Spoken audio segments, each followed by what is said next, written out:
Hi అండి, అందరు ఎలా ఉన్నారు? బాగున్నారా? అందరూ బాగుండాలి, అందుట్లో మేము ఉండాలండి. ఈరోజు అయితే నేను గోంగూర పచ్చడి చేస్తున్నాను. గోంగూరను అయితే తెంపుకొని 2-3 సార్లు కడుక్కొని పక్కన పెట్టుకోండి, నీళ్ళు ఆరుతాయి. ఓకే అండి, ఇప్పుడైతే ప్రాసెస్కి వెళ్దాము. స్టవ్ ఆన్ చేసుకొని ఒక గిన్నెనైతే పెట్టుకోండి. గిన్నె అయితే హీట్ అయిందండి. ఇప్పుడు 1 టేబుల్ స్పూన్ నూనె వేసుకుందాము. నూనె అయితే హీట్ అయింది కదా, ఇప్పుడు ఒక 15 గల ఎండుమిర్చి వేసుకుందామండి. ఇవైతే కారం లేవు, నేను కొద్దిగా ఎక్కువనే వేసుకున్నాను. వీటిని అయితే ఫ్రై చేసుకోండి. ఇప్పుడు దీంట్లోనే 1 టీ స్పూన్ ధనియాలు వేసుకోండి. అలాగే కొద్దిగా జీలకర్ర వేసుకోండి. ఒక 10-15 మెంతులు వేసుకోండి, బాగుంటుందండి గోంగూర చట్నీలో అయితే. వీటిని అన్నిటినీ ఫ్రై చేయండి. ఇప్పుడు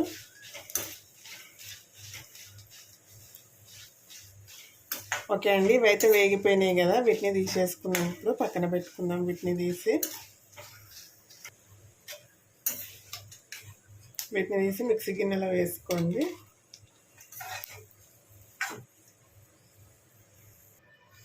ఓకే అండి, వీటిని అయితే మిక్సీ గిన్నెలో వేసుకున్నాను. దీంట్లో తగినంత సాల్ట్ వేసుకొని మెత్తగా మిక్సీ పట్టుకోండి. ఇప్పుడు ఇదే నూనెలో గోంగూర వేసుకోండి. గోంగూర వేసుకొని మగ్గించండి.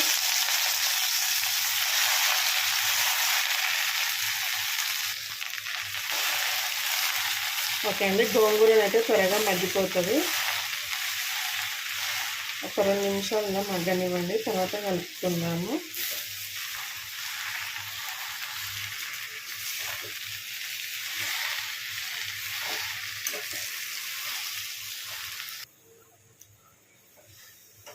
ఇందులోనే కొద్దిగా కరివేపాకు వేసుకోండి, ఫ్లేవర్ చాలా బాగుంటుంది గోంగూర పచ్చడిలో.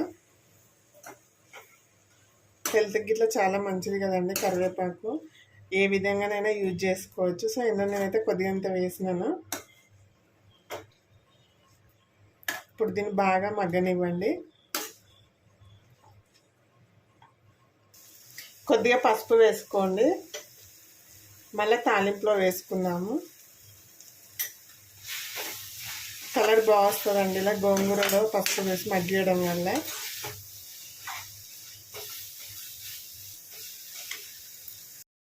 చూడండి, ఎండుమిర్చిని అయితే ఈ మాదిరిగా మిక్సీకి వేసుకోండి. 2 ఎల్లిపాయలు, కొద్దిగా సాల్ట్ వేసుకొని మిక్సీ పట్టుకోండి మెత్తగా. ఓకేనా? చూడండి, గోంగూర కూడా మగ్గిపోయింది కదా. ఇప్పుడు చల్లగైనాక దీన్ని కూడా మిక్సీకి వేసుకుందాము. ఓకే, స్టవ్ ఆఫ్ చేసేద్దాం. ఇదైతే బాగా మగ్గిపోయింది. ఇప్పుడు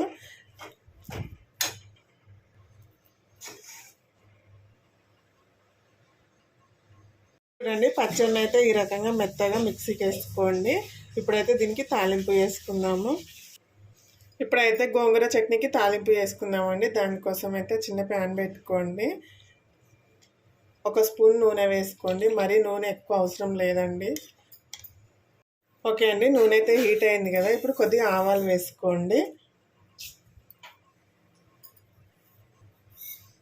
అలాగే కొద్దిగా జీలకర్ర వేసుకోండి. కొద్దిగా మినపప్పు వేసుకోండి.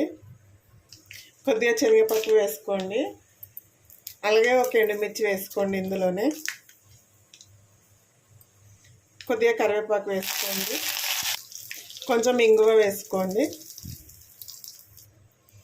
1/2 టీ స్పూన్ పసుపు వేసుకోండి. ఇందాక గోంగూర ఉడికించేటప్పుడు వేసుకున్నాం కదా, సో ఇప్పుడు కొద్దిగా వేసుకోండి. ఇందులో మిక్సీకి వేసుకున్న గోంగూరను వేసుకోండి.